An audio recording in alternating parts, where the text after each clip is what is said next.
बच्चों, अगर आपको कोई कर्व्ड लिक्विड सरफेस दिख जाए तो उसका जो कॉनकेव साइड होता है वहाँ प्रेशर हमेशा कॉन्वेक्स साइड से ज़्यादा होता है। चलिए देखते हैं ये कैसे होता फिर से वो ड्रॉप का आधा हिस्सा आपको दिख रहा है, ये हाफ ड्रॉप आपको दिख रही है। ठीक है, आगे जो मैं करने जा रहा हूँ आपको थोड़ा सा कंफ्यूज करेगी, मेरी बात आपको डिफिकल्ट लगेगी, बट मैं 2-3 बार ट्राई करूंगा कि आपको समझ में आ जाए। ये जो आपने चित्र बनाया है हाफ ड्रॉप का, ये जो आधी ड्रॉप आपको यहां भी दिख रही है बोर्ड में, इसका सरफेस एरिया कितना है, जो जिसमें एनर्जी स्टोर्ड रहती है, जो सरफेस एरिया है, जो कर्व्ड सरफेस एरिया है, वो 2πr² होगा। पूरी ड्रॉप का सरफेस एरिया 4πr² होगा, तो ये जो कर्व्ड सरफेस एरिया है ये 2πr² है। अच्छा, एक और गहरी बात मैं कहूंगा, कंफ्यूज मत होइएगा, ये जो फ्लैट एरिया आपको इधर दिख रहा है ये सरफेस नहीं है। क्यों नहीं है बताओ? हमने इमेजिन किया ये जो फ्लैट एरिया है ये एक्सपोज्ड सरफेस नहीं है, क्योंकि दोनों हाफ तो आपस में जुड़े हुए हैं। तो ये जो फ्लैट पार्ट, इधर वाला फ्लैट पार्ट है, ये कोई आउटर सरफेस नहीं है। आउटर सरफेस तो सिर्फ ये जो 2πr² एरिया आपको दिख रहा है ये आउटर सरफेस है। अब मैं क्या करता हूं, ये जो 2πr² एरिया की आउटर सरफेस है, इस आउटर सरफेस में जो लिक्विड है उसको छोड़ देता हूं, सरफेस वाला लिक्विड, और अंदर का सारा लिक्विड निकाल के फेंक देता हूं। अंदर का सारा लिक्विड निकाल के फेंक देता हूं, यानी मैं कितना वॉल्यूम लिक्विड का निकाल के फेंकने वाला हूं, ये सब कल्पनाओं में हो रहा है, इमेजिनेशन में मेरी।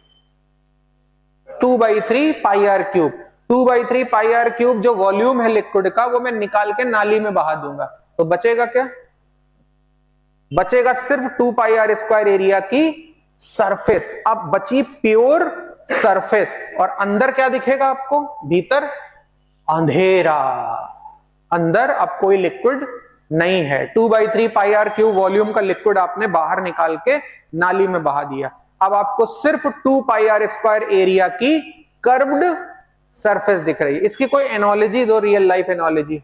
ये तो सब इमेजिन करना पड़ेगा आपको ना, और इमेजिन करने में आपके पेट में दर्द होता है।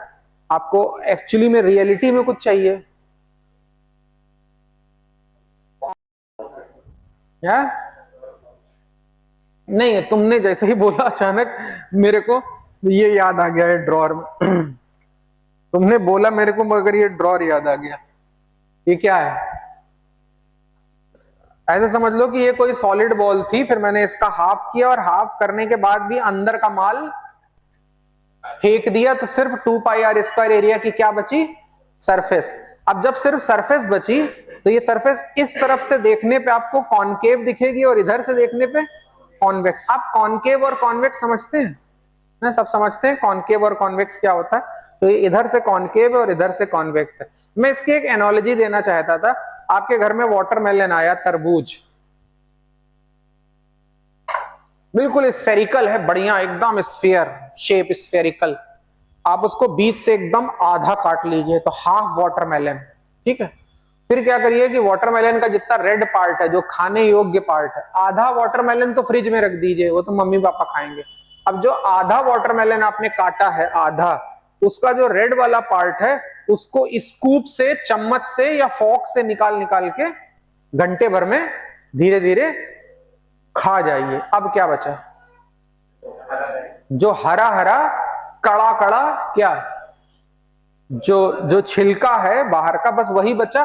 तो मैं वही आपको इमेजिन करा रहा हूं कि आप 2/3πr³ का जो लिक्विड है उसको भी निकाल के फेंक दीजिए, तो 2πr² एरिया की लिक्विड की सरफेस बचेगी बस। अब इस सरफेस को ध्यान से देखिए, और इस सरफेस पे लगने वाले सारे फोर्सेस आप देखिए।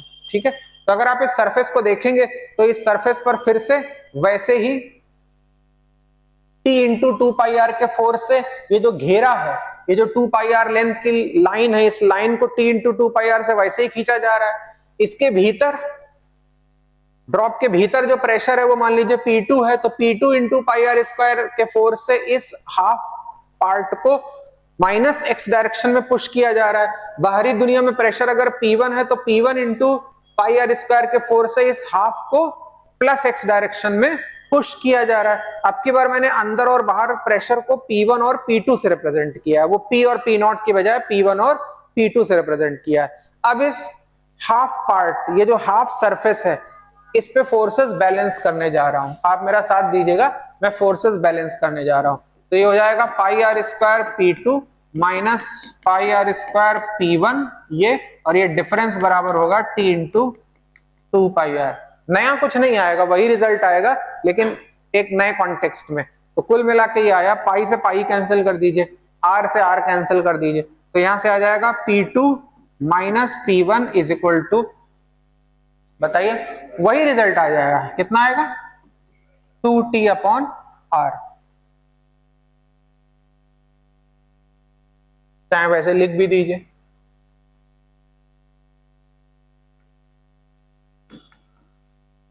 और अब आप कहेंगे ये क्या बेवकूफी है, एक ही डेरिवेशन को दो बार कर रहे हो और रिजल्ट भी वही निकाल रहे हो, तो जो पहले करा था उसमें क्या कमी है, तो पहले किया वो ठीक तो था, अब इसमें क्या है।